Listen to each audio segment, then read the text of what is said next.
Le petit sapin, une histoire d'Isabelle Duleroy.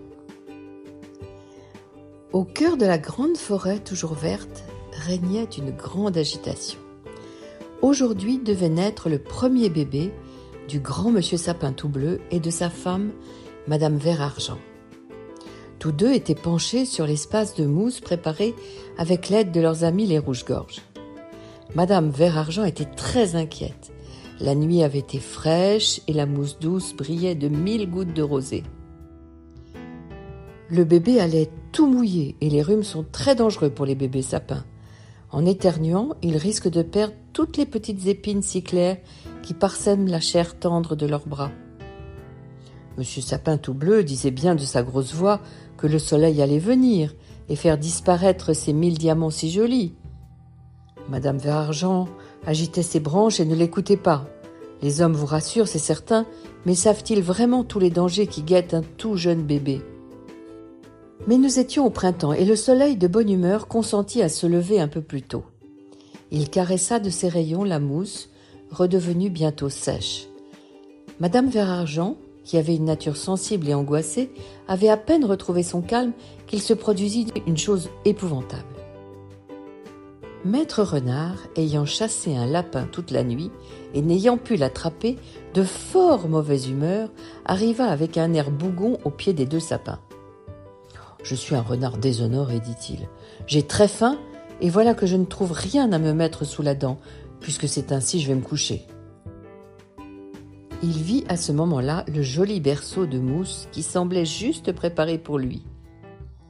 Et ayant tourné 3 fois sur lui-même, s'y coucha, la tête entre les 2 pattes pour faire des plans terribles de capture de lapin. Puis, la fatigue aidant, il ferma ses grands yeux dorés et s'endormit, le ventre creux, mais la vengeance prête. Ce fut la consternation chez les sapins du voisinage, et l'on sans doute la désolation chez les futurs parents. Madame Vert Argent se mit à sangloter de toutes ses branches. Son mari, monsieur Sapin tout bleu, lui passa tendrement la plus grande de ses branches autour du cou et lui dit « Ne t'inquiète pas, nous allons chasser ce renard mal élevé. » Madame Vert Argent sécha ses larmes et après quelques soupirs le regarda avec toute la confiance que lui inspirait ce fier sapin dont la tête touchait les étoiles. À ce moment-là, monsieur Sapin tout bleu se souvint qu'il avait permis à un écureuil de venir faire son nid chez lui, tout à fait exceptionnellement. Or, dans le nid des écureuils, il y a bien sûr des milliers de glands et de noisettes. Monsieur Sapin tout bleu commença alors à se balancer, doucement d'abord, puis de plus en plus fort, et une à une, puis 10 par 10, les noisettes se mirent à tomber sur la tête de Maître Renard. Il se retourna d'abord, puis devant une telle avalanche, se leva et décida d'aller finir sa nuit ailleurs. Un soupir de soulagement parcourut toute la forêt, mais l'accalmie fut de courte durée lorsque madame Vert Argent, se penchant au-dessus du berceau, vit la mousse douce recouverte de noisettes. Fort heureusement, nos 2 rouges-gorges n'étaient pas loin, et de sapin en sapin on les appela. Ils vinrent à tire-d'aile et comprenant immédiatement se mirent au travail, poussant de leurs becs et de leurs ailes les noisettes une à une, élevant un petit mur tout autour du berceau. À peine avait-il enlevé la dernière noisette qu'un frisson parcourut la mousse douce.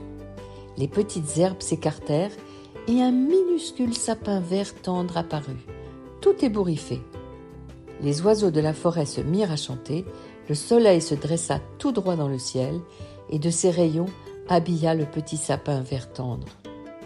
Madame Vert Argent et monsieur Sapin tout bleu rapprochèrent leur tête au-dessus du bébé et le caressant de leurs branches, lui dirent qu'il était le plus beau bébé sapin du monde.